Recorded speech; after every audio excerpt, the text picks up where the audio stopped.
আওয়ামী লুটপাটের বোঝা নতুন সরকারের ঘাড়ে। আওয়ামী লীগ সরকারের দীর্ঘ ১.৫ দশক জুড়ে লুটপাট, অর্থ পাচার এবং দুঃশাসনের ফলে ভেঙে পড়ে দেশের অর্থনীতি। শেখ হাসিনা উন্নয়নের গুণগান করলেও তা ছিল মূলত ফাঁকা বলে। ২০২৪ সালের ৫ আগস্ট ছাত্র জনতার গণঅভ্যুত্থানে হাসিনা সরকারের পতনের পর একে একে বের হয়ে আসে লুটপাটের ভয়াল চিত্র। তলাবিহীন ঝুড়িতে পরিণত হয়ে যায় ব্যাংক, বিমা, শেয়ার বাজার এবং নন ব্যাংকিং আর্থিক প্রতিষ্ঠানগুলো। প্রফেসর ইউনূসের নেতৃত্বাধীন অন্তর্বর্তীকালীন সরকারের ১.৫ বছরে আর্থিক খাত সংস্কারে একগুচ্ছ উদ্যোগ নেওয়া হলেও সেসব পুরোপুরি বাস্তবায়ন করা সম্ভব হয়নি। আর্থিক খাতে লুটপাটের ফলে পরিস্থিতি এমন পর্যায়ে দাঁড়িয়েছে যে নতুন সরকারের সার্বিক কার্যক্রম পরিচালনা করতে হিমশিম খেতে পড়তে হবে নতুন চ্যালেঞ্জের মুখে। দীর্ঘ লুটপাটে বিনিয়োগে মন্দা, উচ্চ মূল্যস্ফীতি, রাজস্ব ঘাটতি, রপ্তানি আয়ে ভাটাসহ বৈদেশিক ঋণে জর্জরিত দেশ। সেই সঙ্গে ধসে পড়া শেয়ার বাজারকেও টেনে তুলতে হবে। পুরোপুরি ভেঙে পড়া ব্যাংক খাতগুলোকে মূল স্রোতে ফেরাতে কোমরে গামছা বেঁধে নামতে হবে নয়া সরকারকে। আওয়ামী লুটারদের ছোবলে পাহাড়সম খেলাপি ঋণ আদায় অনিশ্চয়তার মধ্যেই হাল ধরতে হবে সরকারের নতুন মন্ত্রীকে।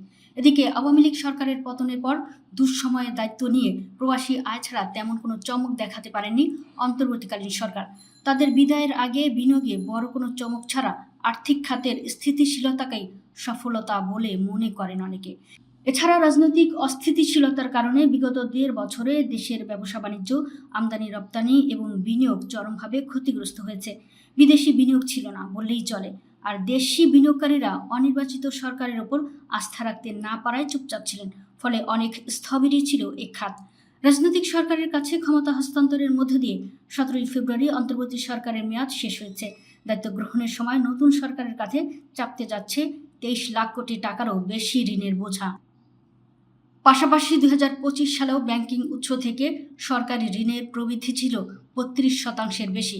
এমন পরিস্থিতিতে ক্ষমতা গ্রহণের প্রথম দিন থেকেই বিএনপি সরকারকে অর্থনীতির বড় চ্যালেঞ্জের মুখোমুখি হতে হবে বলে জানান সংশ্লিষ্টরা।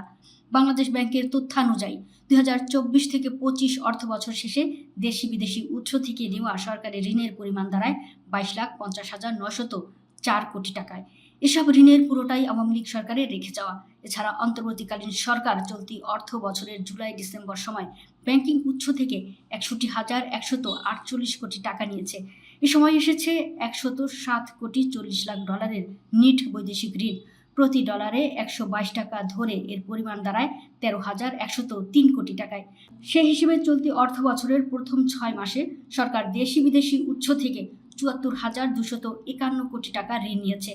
সব মিলিয়ে গত বছরের ডিসেম্বর পর্যন্ত সরকারের ঋণের পরিমাণ দাঁড়িয়েছে ২৩,২৫,১৫৫ কোটি টাকা। সে হিসেবে চলতি অর্থ বছরের প্রথম ৬ মাসে সরকার দেশি বিদেশি উৎস থেকে ৭৪,২৫১ কোটি টাকা ঋণ নিয়েছে। সব মিলিয়ে গত বছরের ডিসেম্বর পর্যন্ত সরকারের ঋণের পরিমাণ দাঁড়িয়েছে ২৩,২৫,১৫৫ কোটি টাকা।